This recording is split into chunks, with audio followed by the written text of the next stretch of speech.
as well. There we go. Everyone would have heard that. All right. Well, let's get started. Welcome everyone. I'm Stephanie. I have the absolute pleasure of heading up services, care, and research at CF Together. And I have the absolute pleasure of welcoming our guest speaker tonight's webinar on pelvic floor and CF. But before I do, I just want to acknowledge that I am dialing into this meeting from the lands of the Gadigal people of the Eora Nation, and of course acknowledge the traditional custodians of all the lands in which everyone's dialing in for today.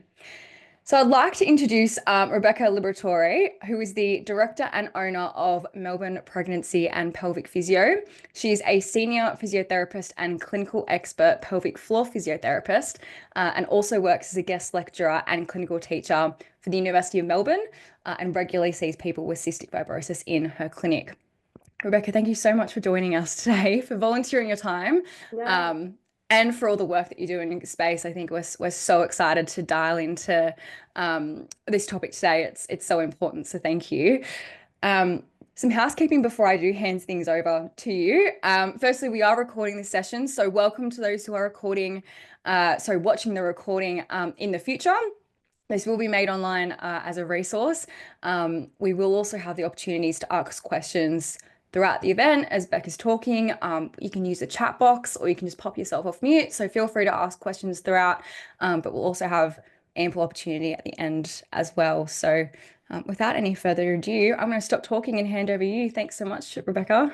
no problems at all. Thank you so much for that intro. And thanks for those joining us live and those that are going to be watching it later on. I know 7 o'clock is a difficult time. But yeah, hopefully you get lots out of the session tonight. I suppose how this all came about is obviously we see patients in our clinic with cystic fibrosis, but I was talking to a friend who's a cardio physio. So with physio, when we graduate, there's sort of different areas that we can go in. A big area is cardio physios, and you guys probably have a really good grasp of what a cardio physio does, and they are fabulous. So I was talking to a friend who I used to work with, Lisa Wilson, and I was like, is there any organisation that we can speak to that might be interested in hearing what we have to say about pelvic floor and how important it is in this population? So she put me on to CF Together, and then got on to Stephanie, who was super excited, which was lovely to hear that you have such an amazing support group out there that can point you in the right direction and is keen to get as much new information they can to support everyone. So thanks to CF Together, and especially Stephanie, for having me tonight. So I will get started. Let's hope things work. Okay, cool. So yeah, look, Steph's already done a great introduction there. So we have a specialty clinic in Melbourne's northwest. We're located in Essendon North, Pascoe Vale South, and Williamstown, for those that are in Melbourne that means anything to. And I also am the co-founder of Pregnancy and Pelvic Physio Mentor, which is a mentoring program for physios all over Australia and a few internationally, because pelvic floor physio is a very specific area of physio. It's not taught in that undergrad when you come out as a physio, so it is sort of a specialty area you go into, and there's not a lot of mentors or clinics that you can learn from. So we try and mentor people who have, say, done a course and working rurally, remotely, or just at a sports or a muscle clinic, so they can be seeing pelvic floor patients, because there are so many patients that can benefit from seeing a pelvic floor physio. So we're really keen to just try and get as many people trained up so we can help spread the love and make sure everyone is getting the best possible evidence-based treatment out there. So I'll just start generally with the pelvic floor muscles, and I'm not sure how much people have heard or know about pelvic floor muscles, but basically it's a big sling-like muscle that sits at the bottom of your pelvis. So can you see my pointer there, Steph? Yep. So that's the red there, that's the pelvic floor. So that's obviously a male, but hang on, my thing's in the way, and there's a female. So people often say, oh, males and females, like, do men have a pelvic floor? It's exactly the same, as you can see from this picture here. So it attaches to the pubic bone at the front, so this is someone's side on, and the coccyx, which is the bottom of our spine at the back. In the females, it supports 3 major organs, being the bladder, the uterus, and the bowel. And for men, obviously the same, but without the uterus there. So it holds and supports everything up. But as you can also see, we have the openings that come through that pelvic floor. So they close off those openings. So the wee tube or the back passage and the back passage, say you need to pass wind, we can tighten our pelvic floor, and that will squeeze that tube off, and hopefully we should be able to stop wind passing if we don't want to. So signs that these muscles aren't working might be that we have leakage of urine or poo or wind, which is called incontinence, or we might feel heaviness or dragging or a lump coming from our vagina, which is known as a prolapse in females. We can also get pain associated with intercourse, penetrative intercourse, pain associated with periods as well. So lots of different symptoms that can arise from the pelvic floor muscles not working effectively. I've just got to really change, sorry, my view here, because I'm getting blocked. I'll move that down there. Perfect, sorry. So who is at risk of pelvic floor dysfunction? Well, females tend to be more at risk than men, purely due to the fact that of childbearing, and also our anatomy is different. So you saw in that picture that men have a long urethra. So that tends to be more protective against pelvic floor issues compared to a female who has a really short urethra. So they tend to experience incontinence. They're more likely to experience incontinence. Also, obviously, having that uterus in there, and that can cause pressure to come down through that area, putting pressure on that pelvic floor as well. But pregnancy, obviously, as I said, and birth are going to be huge risk factors. Menopause, so even menopause is a risk factor on its own. So whether or not you've had pregnancies or vaginal births or Caesars or none of the above, just being a female is a risk factor once you hit menopause. Obesity, obviously, more weight is going to put more pressure through that pelvic floor. A history of urinary tract infections, constipation. Constipation, when we're constipated, there's just more weight in the area, and we tend to strain, obviously, to pass that poo, and that's going to weaken those pelvic floor muscles. Surgery such as prostatectomy, which is the removal of the prostate, which is often done for prostate cancer, or hysterectomy, which can be done for lots of different reasons. Excessive bleeding can be done for cancers, can also be done for prolapse, but also those things put you at risk of pelvic floor dysfunction. Multiple sclerosis, arthritis, diabetes, stroke, heart conditions, respiratory conditions, which is where we're sort of leading today, and some medications. So we know with cystic fibrosis that the frequent coughing is going to put pressure on those pelvic floor muscles. So it's an increased intra-abdominal pressure, putting that weight down and stretching and weakening those muscles. And also respiratory hyperinflation, abnormal posture, decreased muscle strength, constipation, and pulmonary exacerbations are likely components of a multifactorial mechanism of pelvic floor dysfunction. So it's more commonly reported in the CF population, and the things that we usually see are stress incontinence, so that's coughing, sneezing, laughing, and leaking, fecal incontinence, that's leakage of poo, constipation, pelvic organ prolapse, and sexual dysfunction. So just to break that down a bit more, so stress incontinence, if you see this little diagram here, basically when we cough or sneeze, what should happen is we get sort of it pinches off there, the sphincter muscles contract and the pelvic floor muscles contract, and it's like a straw. They cut that straw off so that you don't have anything coming down that straw. But if those muscles are weaker and the sphincter muscles are relaxed, and there's a lot of pressure going down through that area, that straw is not going to close off, and then you're going to get passage of urine through there when you don't want to pass urine. So it can be with coughing, sneezing, huffing, jumping, laughing. And as I said, it's most common in females due to the anatomical differences, and also pregnancy and labor, and also the hormonal influences of menopause. So in the CF population, urinary incontinence in women ranges in the data between 30 to 76%, which is quite high. And for men, 5 to 15% in men with CF. And the most commonly reported activities were coughing, laughing, sneezing, physical activity, airway clearance, and spirometry. Fecal incontinence, so that's basically involuntary leakage of poo or wind from the bowels, which may be you need to go to the toilet to use your bowels and you leak on the way there, or it might be you use your bowels and you clean and everything feels fine, but then when you go back later on, or you notice that your undies are a bit wet, you've had a little bit of leakage later. So it could be a lot, or it could just be a little bit of smearing on your undies. Fecal incontinence is very distressing and socially isolating, and many people are often reluctant to seek help, basically because they don't want to talk about it. They feel too ashamed to come out and tell people that this is what they're experiencing. But the research said that approximately a third of patients with urinary incontinence in CF also are experiencing fecal incontinence. So while it is less common than urinary incontinence, it still happens, and it's something that is really important to get on top of, because we don't want people suffering in silence when there's so much that we can be doing to help.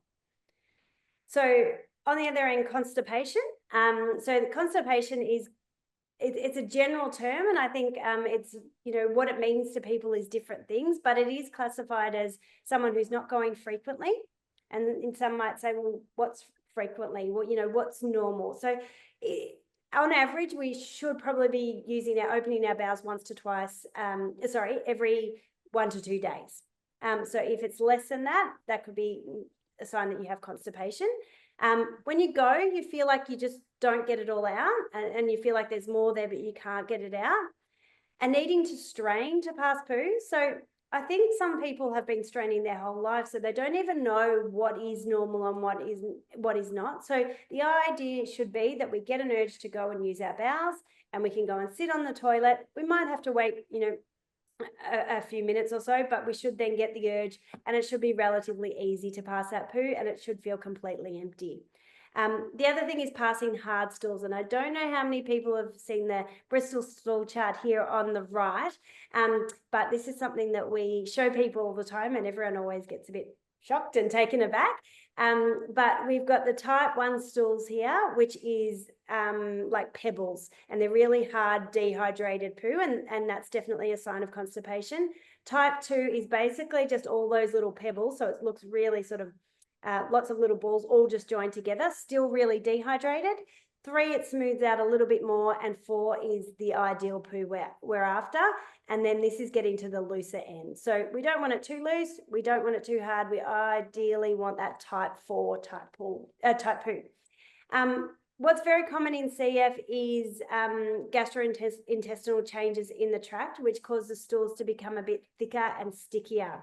So this can often lead to constipation because of incomplete emptying. And it also can lead to the stools becoming quite sticky and mucky, and hard to wipe. And sometimes that can lead to, having some smearing afterwards. We'll go through treatment options for that later. Pelvic organ prolapse. Pelvic organ prolapse is basically when those pelvic organs we were talking about, the bladder, the uterus, and the bowel. You may or may not have a uterus if you've had a hysterectomy. So this is in females. Due to increased pressure over time and changes in hormones, definitely with menopause, that increased pressure causes those organs to come down and basically almost herniate through the vaginal opening. So there is minimal research in this area in the CF population, but it is likely that those with CF are potentially at higher risk because of that increased coughing and constipation. So if I explain it a little bit more by looking at this graph here, so I like to talk to people, imagine your pelvic area like an apartment building. Okay, and in this, so these are the units. You've got 4 units here. So in this unit here, the bladder lives. In this unit here, the bowel lives. In this unit here, the uterus lives. In this unit here, no one lives there. It's an empty space because all the vagina is an empty space. A very important empty space, but it's an empty space. So if anything is going to happen or any walls are going to crumble under a bit of pressure, they're probably going to go into that space that is empty, because it can collapse into, because it's not as full. So that's what happens. We can have the bladder coming down, we can have the uterus coming down, and we can have the bowels coming down. So we know, just like any building, as we age, sometimes the walls look a little bit thinner and you can have paint chipping off. And so the walls just aren't as well supported as buildings get older. It's the same with us.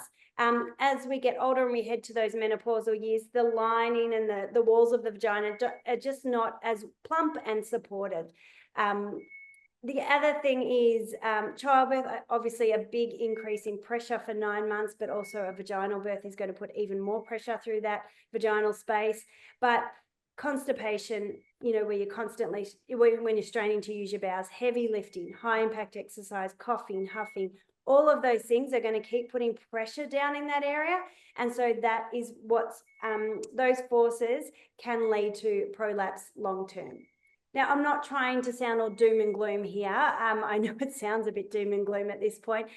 Please bear with me because I will get to the treatment aspects of this. I just want people to understand what these things are, and that that the people are at risk of having these conditions. And that's okay. If you recognize you have these conditions, you can do something about it. So what we like to do is work on, for this apartment building, is make sure we've got a really strong supportive floor, because if you've got a really good supportive floor, it's going to support those walls and the roof better. So that's where we work on pelvic floor muscle strengthening, posture, and we can also look at reupholstering our walls with estrogen cream if someone is postmenopausal. Sexual dysfunction, so dyspareunia, which is pain with intercourse, and caudal incontinence, so that's leakage of urine with incontinence, often with orgasm. Rates were higher in the sample they did of CF patients compared to non-CF patients. And why is that the case? Well, probably for the pain with intercourse, if you imagine you've got the vagina, and if you're engaging in penetrative intercourse where you're putting something within the vagina, if those muscles are really tight, it's going to be more uncomfortable to accommodate, say, for example, a penis or a toy or whatever it is that you might be using. So and also, if you're having vulval vaginal disorders such as infections or things or you're having antibiotic therapy for your CF, that can put you at increased risk of thrush. And thrush can sort of start a cycle, which the tissues become quite hypersensitive in that area. As a response to hypersensitivity, our muscles just tighten up and go into protection mode. And then if those muscles are really tight, that can make intercourse uncomfortable. It can also lead to, it's not just weak muscles, it can also lead to leakage with coughing, sneezing, all of those things, because if those muscles are really tight and not able to relax, they're also not a very strong muscle. So it can be a combination of weak muscles from pressure. It can also be, muscles going into protection mechanism. And sometimes if you have a little bit of leakage, what you do is you tighten up because you're so worried about your leakage, and then your muscles become even tighter over time. So just the general effects in the research that has been shown for CF patients in terms of quality of life. So 16 to 42% of patients reported that urinary incontinence limited effective airway clearance or chest physio. And we know that that's something that's really, really important. And we want to be making sure that, that people are doing their airway clearance and effective chest physio, because that is so, so important to the health of someone with CF. So we need to make sure that, if you're just thinking, oh, I'm just going to hold back a little bit because of those pelvic floor issues, that shouldn't be the case. We need to do something about your pelvic floor issues so you can continue with your effective airway clearance.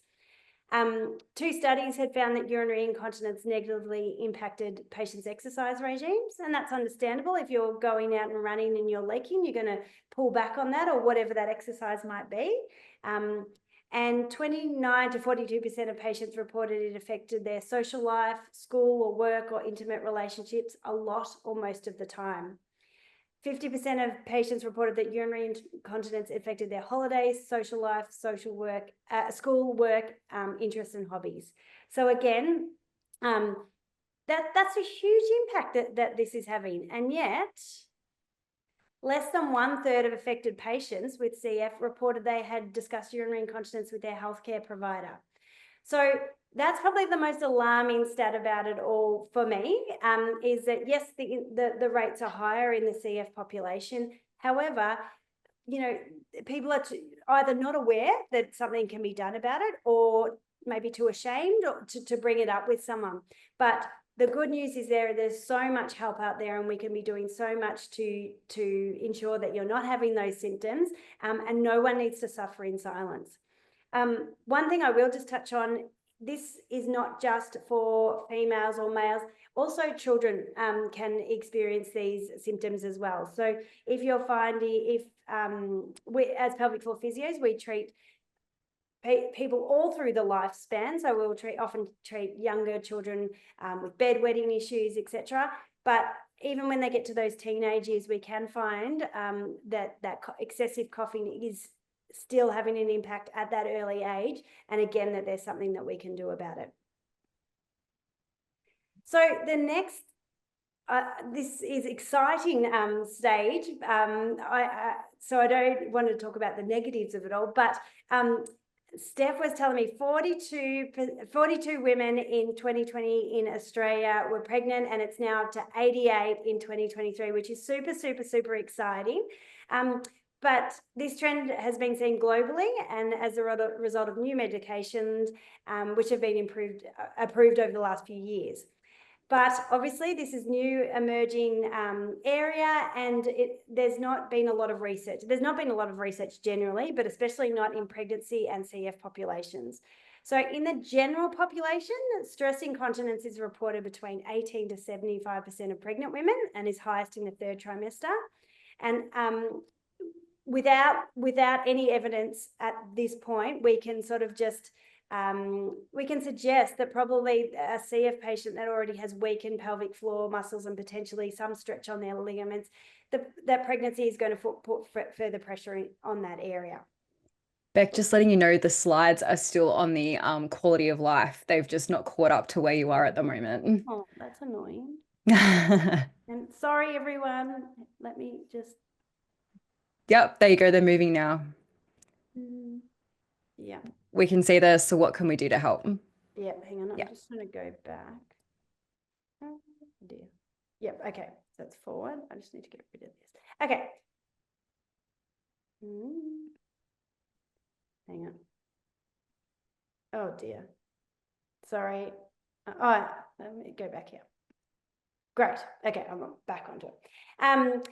So that's pelvic floor related issues in pregnancy. We can also have musculoskeletal conditions. So this would be the same as anyone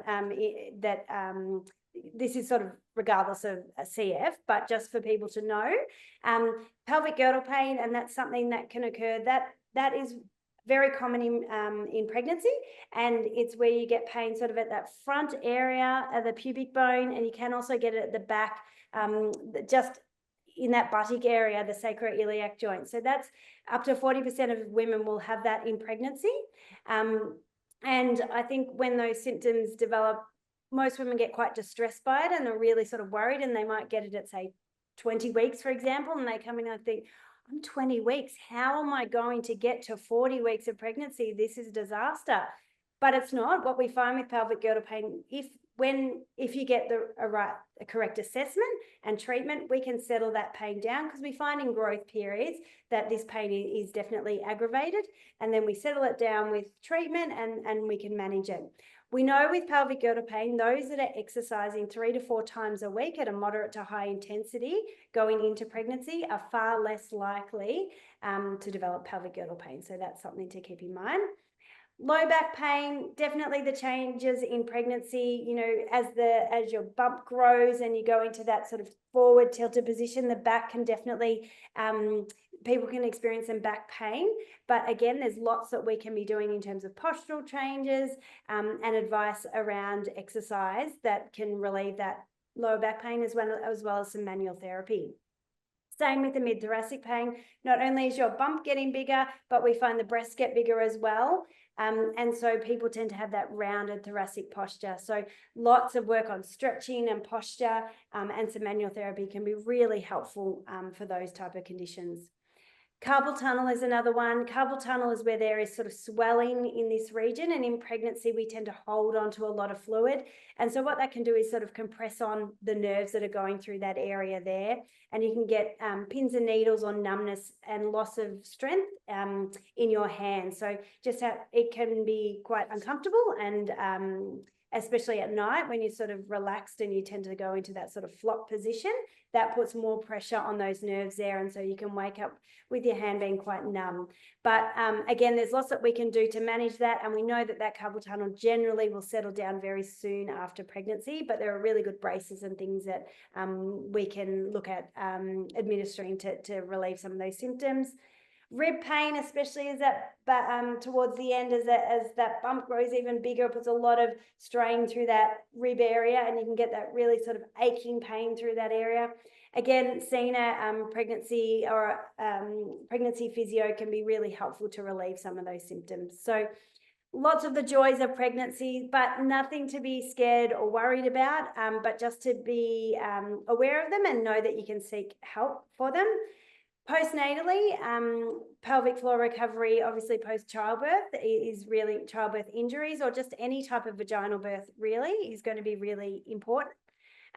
We know that those that have cesarean sections versus vaginal birth, though, their risk of stress incontinence is equal. So it's the actual 9 months of carrying the baby that puts you at risk of incontinence, but prolapse in terms of delivering the baby, that's going to be obviously a much higher risk if you've had a vaginal birth compared to a Caesar. Mastitis and blocked ducts, if you're breastfeeding, is something that we see and something that we treat as well. So that's inflammation in the breast and it leads to a lot of pain with breastfeeding. And we do ultrasound therapy that can help to settle down that inflammation. DRAM or abdominal muscle separation is something that is talked about a lot, which is where the abdominal muscles, the connective tissue, the soft, stretchy tissue between your six-pack muscles starts to stretch a little bit, which is normal to happen in pregnancy. And I think that is very important for people to be aware of. It's normal for those muscles to stretch because, that ligament to stretch, because it has to, for us to go from, sitting tight like this to being able to accommodate a baby in there. But then afterwards, we need to do a lot of work on sort of abdominal muscle rehab to regain that strength again. Some people go on to have some pelvic girdle pain, low back pain after pregnancy. It usually is just related to poor feeding posture and lack of strength that you need to regain over time. And dyspareunia, which is pain with intercourse. So that can be if someone is breastfeeding and they have, when you're breastfeeding, you're effectively like a postmenopausal woman. So you have less estrogen in your body. So everything can be quite dry in the vaginal area, which can lead to some discomfort.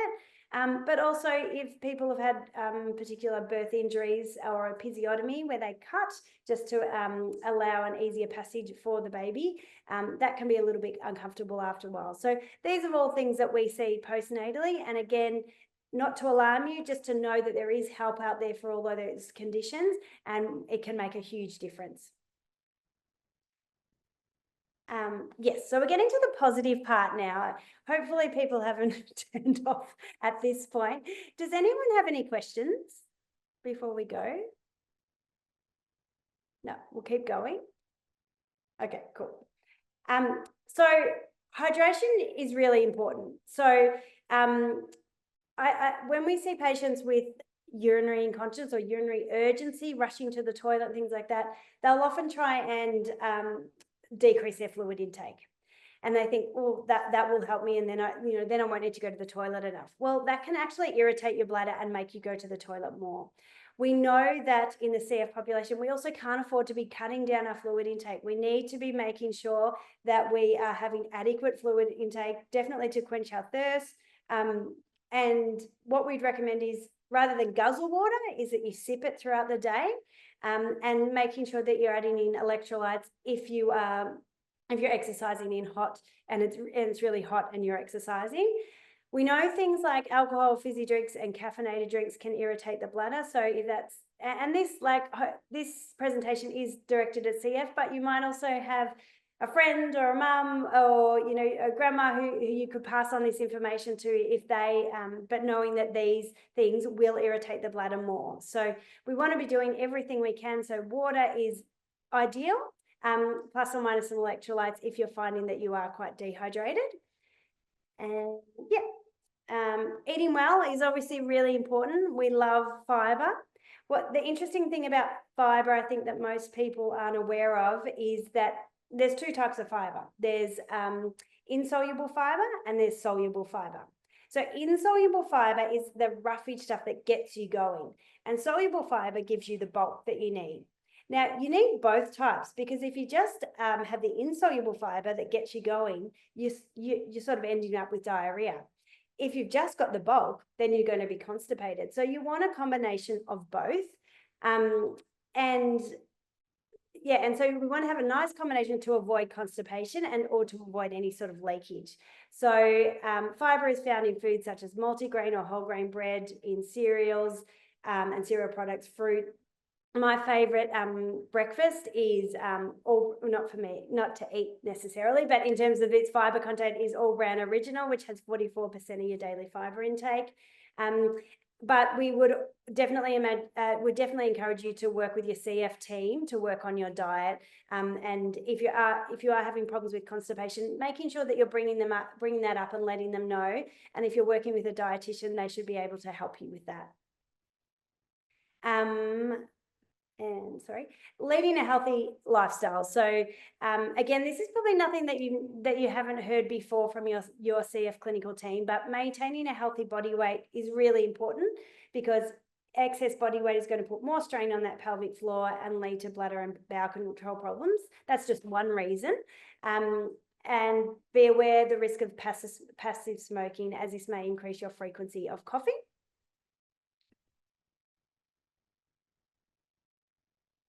Practice good toileting habits. So there is a thing called a gastrocolic reflex. So basically what happens is, in the morning we get up, and this is ideally what should happen. We might have our breakfast, a hot drink, we might walk around a bit, and then we get the urge to go to the toilet. So our body is programmed for that to happen 20 minutes after we eat in the morning. Now, a lot of people might say to me, no, I do not get that urge. I've never got it. And often it's about, sometimes we're so busy and we're out the door before we've even thought about that urge, that's why people say they're not experiencing it. So it's really making sure that you're listening to your bowels.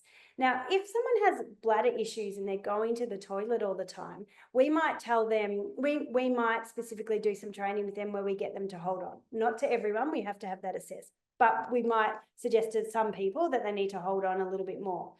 For bowels, generally, we always encourage people, do not put off that urge, because if you need to go to the toilet to wee and you put it off, chances are it's going to come back 20 minutes later. You can't defer it that long. For your bowels, if you ignore it, it can be 12, 24 hours before that urge comes back. And what happens is it's traveled up, it's got dehydrated, and then it makes it even harder to pass afterwards. So really listening to your bowels, responding to your urges is going to be really important, because when you get that urge and go to the toilet, that's the best time to empty your bowels. That's when you're more likely to get a complete empty and not need to use any type of straining at all. So there's a little picture in the top corner here. We do encourage people to have good toileting posture. I think sometimes, often, when we've moved to in our modern culture, the way our toilets are set up are so different to, often in third world countries where they're squatting, but they don't have problems with constipation in those countries anywhere near as much as we do. So we've changed the way that our bowels, the angle the bowel sits at when we're sitting on a high toilet, and it makes it much harder to pass poo. So if you do have a toilet that is quite high and you're struggling with constipation, getting a little step, it might even need to be a little bit higher than this, so that your knees are higher than your hips and that your elbows are on your knees and you're leaning forward. And that's going to put that we call it anorectal angle at a much better, a much more efficient angle to empty your bowels. Yeah, and look, we don't want to get into a habit of straining when we're using our bowels. And if people are using softeners with their bowels, we never encourage laxatives, okay? Because that can lead to long-term sort of nerve damage with the bowels, and then you're required to take them constantly. So I wouldn't encourage you to be taking anything like that unless you have spoken to your, a pelvic floor physio, your GP or your CF team about that. And in terms of don't go to the toilet just in case, this is for your bladder more so. So if you get, a lot of people do that, they think, oh, I'm going out, oh, I might just go to the toilet just in case so I don't need to go when I'm out. The problem with that with your bladder is then you start to confuse your bladder, and your bladder thinks, oh, I've only got this much in it, and you're telling me to go to the toilet. Maybe I should always go to the toilet when I've got that much in it. And all of a sudden, people are needing to go to the toilet all the time. So really important to listen to your bladder urges and make sure it's a decent urge before you do go to the toilet. And if you suspect that you have a urinary tract infection, so all of a sudden you're needing to go to the toilet more often, your urine is smelling quite potent, or you've got pain with urination, definitely going to your GP straight away to make sure there isn't a urinary tract infection.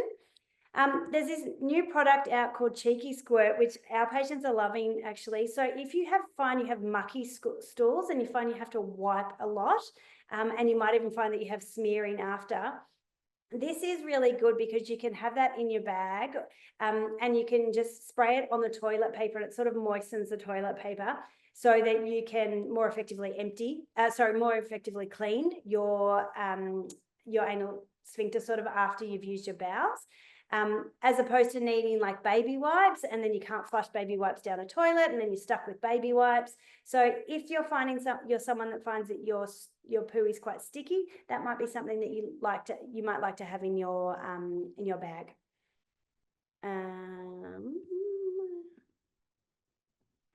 Yes. And of course, the pelvic floor muscles. So before I go on to a rant about pelvic floor muscles, has anyone got any questions, or have I missed anything, Steph? No. No, I don't think so. Okay, cool. So as we said, the pelvic floor muscles being that sling-like muscle sitting at the bottom of our pelvis, supporting the organs, but also shutting off those passages so we don't have any leakage. So as I said, if you have pelvic floor dysfunction, leakage or pressure or heaviness or pain, your muscles could be weak, they could be tight, they could be slow to relax, they could have poor coordination. Same with constipation. Our pelvic floor muscles need to coordinate correctly so that we can empty our bowels. We know that 50% of people, when they have done studies on the general population and done proper examinations through internal examination on the pelvic floor muscles, 50% of people were doing them incorrectly and 30% were doing more harm, in that they were doing it either in the incorrect direction, or they might have been trying to strengthen their muscles when they actually should have been relaxing their muscles. So it is really hard to know, am I doing these exercises right or not? Because we can't see them. I can't just show you what I'm doing and check, yep, you're doing it right. They're internal, and they also don't have heaps of sensations. So it's really hard to ascertain, oh, am I actually doing this correctly? I am going to go through a set with you all now and give you an idea of what you should be feeling. I would encourage, if you have symptoms, that it would be good to see a pelvic floor physio anyway. But if you're doing these exercises and thinking, oh, no, I don't know what she means, I'm not feeling that, then it might be worth getting those pelvic floor muscles individually checked. But we'll keep moving. So with pelvic floor muscles, it's move it or lose it. So we need to get those muscles working more efficiently, and there's high levels of evidence that specific pelvic floor training with a physio can make a significant difference to incontinence symptoms, but also to pain symptoms, prolapse symptoms, which is why I love working in this area, because we have so much evidence to back up what we do. We know what we do helps. Okay, so we're going to do some now. So everyone, you can either be lying down or sitting. Standing is probably, I wouldn't advise that just yet. Standing is almost like the next level that we take people to. So while we're working it out, let's just try sitting or lying. So what I'm going to go through is a few different cues to try and get the muscles working, okay? So people used to say, and when I ask people, well, what does it mean to you when you do pelvic floor exercises, or how do you get them working? And you often get lots of different responses, and most of them are correct. Whether you focus on the back passage or the middle or the front, it actually doesn't, for the majority of people, really matter. But what you need to be doing is working hard. And when we examine people and I say, show me what you're doing at home, and I'll be doing an internal examination on them, they'll say, oh, yeah, just tighten here. And a lot of the time they're contracting correctly, but they're not doing it anywhere near hard enough. So if you could imagine that I went to the gym and I just picked up like a 1 kilo weight and sort of just lifted it a few times, and like, I'm not going to get stronger. So it's just like any other muscle in the body, in that we need to work it to fatigue. We need to work it hard. Now, working it hard is going to look different to our bicep muscle. You won't feel the burn that you might get if you really overloaded that muscle, but you will just feel like, I can't do any more of them. You know, I've reached my limit there. And we must be working to fatigue. So we'll try a few different cues just as we're sitting here. So I want you, first of all, and it's just about whichever one resonates best for you, okay? So think about which one gives you the strongest contraction and you feel it the most. Now, when we contract our muscles, you should feel it squeeze and lift. There's two components, not just a squeeze, because that's just one component. It also needs to lift forward and up. So you should feel a squeeze and lift up. Now, as you're doing a hold, you often won't feel anything, and that's normal, but you should feel it drop at the end, and you should feel it drop quickly, okay? And if you don't feel it drop at the end, two things can be happening. One, you actually haven't held it, so you've turned it on and it's kind of withered away as you think you're sort of holding your exercises. Or two, you go to relax and it's really, really slow at relaxing. So either way, so if it's struggling to hold, we need to do a shorter hold. If you're really struggling with that relaxation, that needs to be the focus of your treatment program, rather than focusing on strengthening those muscles, is getting that coordination so that muscle can work efficiently. So the different cue we'll try now. So we'll try front passage first. So imagine that you really need to wee and you have to hold on. So what I'm going to get you to do is to squeeze. Imagine that you're squeezing and lifting those muscles up and focusing on like you're holding yourself back from weeing. So really lift it up and hold it as strong as you can, and then let it go and just drop it. Now, if you're sitting, you should feel it drop back down to the chair. A good, if you're not feeling it as much, get a rolled up towel, sit on that towel like it's a horse saddle. Sometimes putting increased pressure against that perineal area can just give you a bit more feedback as to what's going on. The next one we're going to try is middle. So imagine that you've got, this is for females, you've got a tampon in your vagina.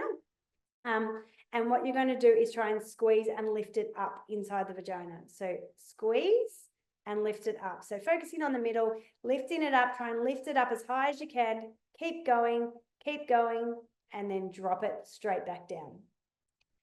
Now what we're going to try is a different cue, is the back passage. So imagine that you're holding onto wind. Now I don't want to see anyone, not that I can see anyone at the moment, but lifting, going up like this. I don't want their shoulders lifting. I don't want your eyebrows lifting. And I definitely don't want to see you jumping up and down on the seat because your glute muscles. So if you put your hands on, you sit on your hands, you really shouldn't feel anything at all, because these muscles are internal. So pulling in that back passage like you're stopping wind, pull it in as tight as you can, pull, and then let it go and feel it drop down. And again, when you let go, it shouldn't be just your big external muscles letting go, it's the pelvic floor muscles. So have a think about that. Have a think about which one worked best for you. You might think, oh, that back one, I think it was my legs moving more so. I think it was better that I focused on the front. Whichever one you do, just pick one cue and stick with it. So when you do pelvic floor, that's what you think about.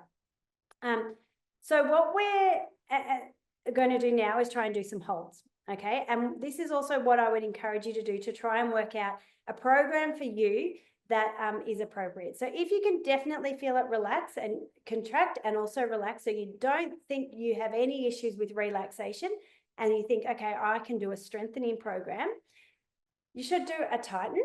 and say hold for 3 seconds. Say 1, 2, 3, and then let go. Now, if you feel it definitely let go, great, you've held it. That's probably too easy for you. Let's go a bit longer. Let's go to 5 seconds. Pull in and hold.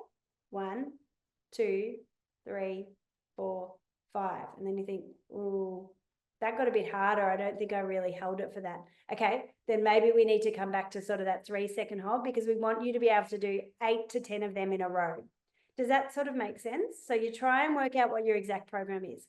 Now, say you're sitting there and you're thinking, I could hold this for ages. I'm like, this is easy for me.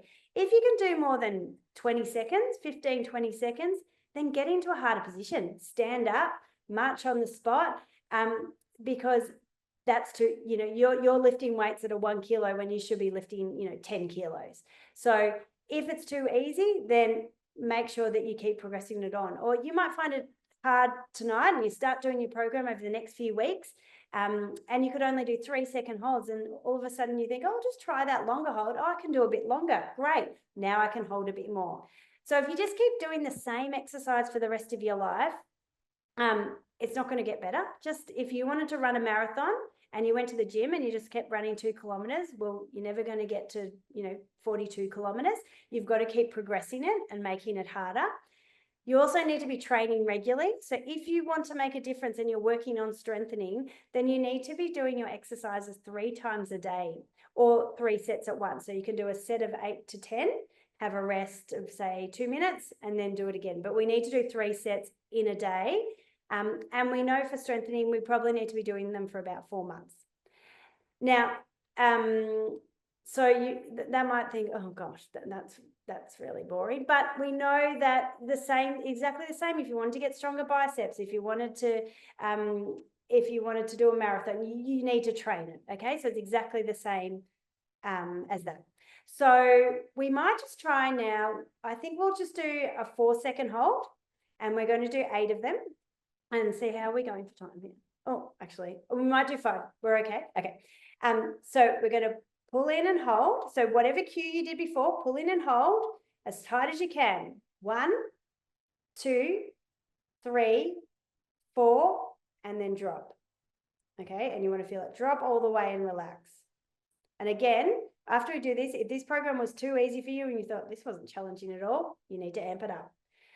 Let's go again. Pull in and up and hold. 1, 2, 3, 4, and let go.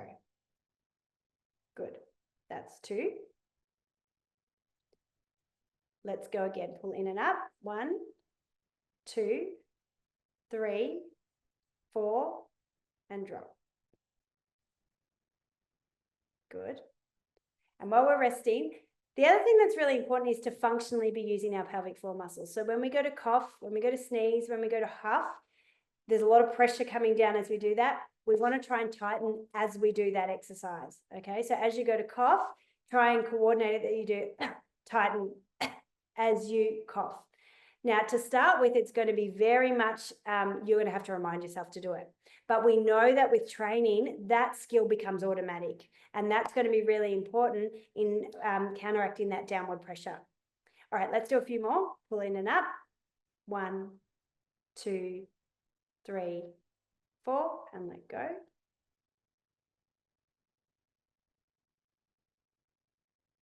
And go again. We'll do 2 more. Pull in and up. Come on, lift it up as high as you can. Hold it up there. Hold it up there. Hold it up there. Let it go. Good. All right, last one, the best you can. Pull in and up. Feel the squeeze and the lift. Lift it right up. 1, 2, lift it up. 3, 4, and drop. Excellent. Perfect. So that's an example of one sort of set, but as I said, you might be able to hold longer, you might be holding shorter, or you might think, yeah, I can make this harder, I can stand up. So always keep progressing it on. And if you're unsure, please see a pelvic floor physio to give you some individual advice. So some frequently asked questions I get is, and I've already sort of spoken about some of these already, how do I make the exercises harder? Definitely get into different positions. So standing up is going to be much harder. It's basic pelvic floor's got to lift against your body weight. Moving, so you might do march on the spot, stop, let go. So that, yeah, definitely. There are vaginal weights and things that can be used, but I think most people can work pretty hard without having to go down that path. If you can't feel it relax, work on your breathing. So some people might find breathing in to let go works. Some people might find breathing out. So try and find different breathing techniques and see if that works. Relaxing your tummy, change the position you're in. You might find lying down is better, lying on your side is better. Seeing if you can feel that relax, because it is important that you do feel that. What if it hurts? Well, obviously, if it hurts, don't be doing it. And it's probably a sign that your pelvic floor muscles are a bit tight to start with. So we actually probably need to work on the relaxation phase. I've spoken about that. How hard do I need to work? Yeah, you need to work hard, because otherwise you're wasting your time. And is there any way you can make these more interesting? People ask this all the time. Unfortunately, not really. Like, they are what they are. They are boring, and it is hard to motivate. But and some people say to me, "Oh, I'm doing Pilates, so I'm doing my pelvic floor exercises." Well, unfortunately not. You can do a whole Pilates class without your pelvic floor on, and it probably is not on if you're not consciously contracting it. Or you could do a Pilates class with your pelvic floor on. So you need to know how to contract these muscles. Yes, you can. You can't just be. People are like, "Can you give me a bridge? Can I do a bridge or something like that?" And that's pelvic floor exercises. You can do a bridge with your pelvic floor on. You can do a bridge without. So you can do other exercises with your pelvic floor muscles on, but no exercise will just automatically turn those muscles on to a level that we need to strengthen it. So as I mentioned, what pelvic floor physios do, so we assess the pelvic floor muscle and give an individualized exercise program and a specific treatment plan over a minimum of 3 months, but it could be a lot of lifestyle interventions as well. We'll discuss bladder and bowel habits and work with the patient to change them. And we have a number of modalities that we use, including nerve stimulation, pessaries, which are supports that we can put inside the vagina if someone has a prolapse to hold everything up. Yeah, so lots of different things that we can do, and it's all very much on an individual basis. We also treat musculoskeletal conditions of pregnancy to relieve pain and discomfort. We provide a specific pelvic floor and abdominal wall program in that postnatal period. We work with specialists as well as dietitian, nurses, psychologists to ensure that we're holistically treating the patient. And I'm yet to meet a pelvic floor physio who's not really passionate about what we do, and we really do want to help people, and we don't want people to suffer in silence. So as I said, please don't take this as alarming, or these stats that I presented. Please take it as a light bulb moment that if you are suffering these things, there are lots of things that you can do about it. So don't suffer in silence, or talk about it. And there might be other people who are suffering in silence that you can advise to reach out and do something about what they're suffering with. So we are in Melbourne, and there's no referral needed. We also do telehealth though. So if you're not in Melbourne, but there is also, if you go to the Continence Helpline, they can help you with locating a pelvic floor physio in your area. And you can also speak to your GP for a care plan that can help to subsidise the sessions. So obviously you've got your CF Together support team that can help you and provide lots of advice as well and point you in the right direction. So that's all for me tonight. Does anyone have any questions? I just want to pop in and say that was amazing, Beck. Thank you so much. We were very, very briefly chatting at the beginning of the session before we started, and as someone who is currently pregnant, I feel like I see so much on pelvic floor come up on my feed, and there is so much out there, but I don't think I've ever seen it outlined in the way that you just have. So thank you.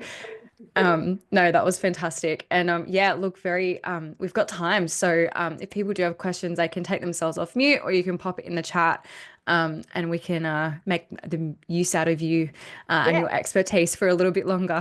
Absolutely. We'll give people a few moments. One thing I'll ask while people might be thinking away.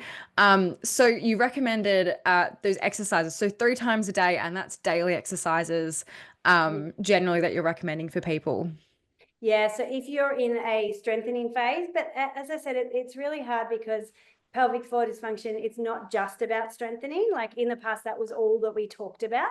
But so someone who's having trouble with relaxation and pain and things, we'd obviously give quite a different program and a different focus. But yeah, in that strengthening phase and the research behind stress incontinence, which is the leakage with coughing, sneezing, huffing, jumping, that it needs to be done three sets a day, daily for 3 months, but not the same program for 3 months. Like keep increasing it, and that's where your pelvic floor physio could help to guide you. Or if if you're sort of really good with exercise and you understand that and you think I can just keep making this a bit harder, you can also self-examine is the other thing that I didn't say. So if you vaginally, you're in the shower and you're comfortable just putting your finger just inside your vagina and just feel if you get that squeeze and lift, that can also give you some feedback if you feel comfortable doing that.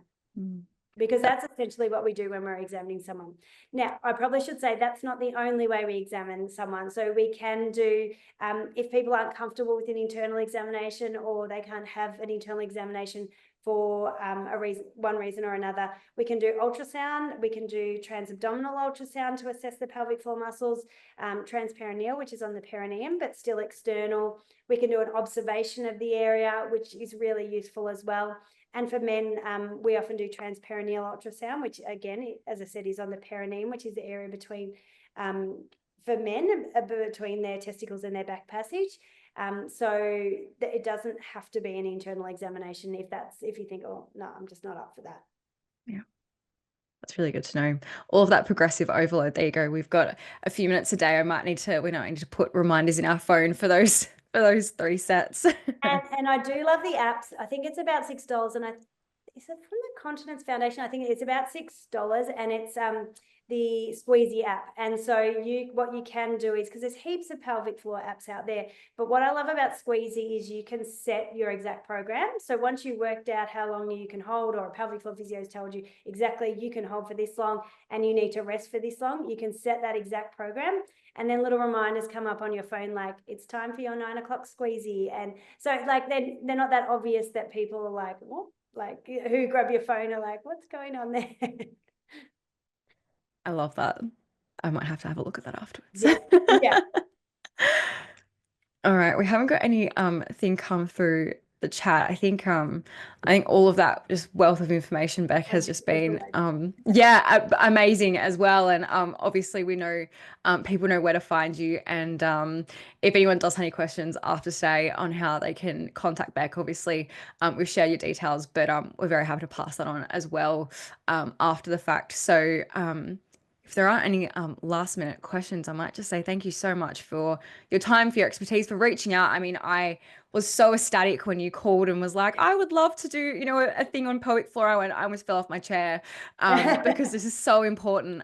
So yeah, I've learned so much. I'm sure lots of people have as well. So thank you so much for your time and everything you've shared today.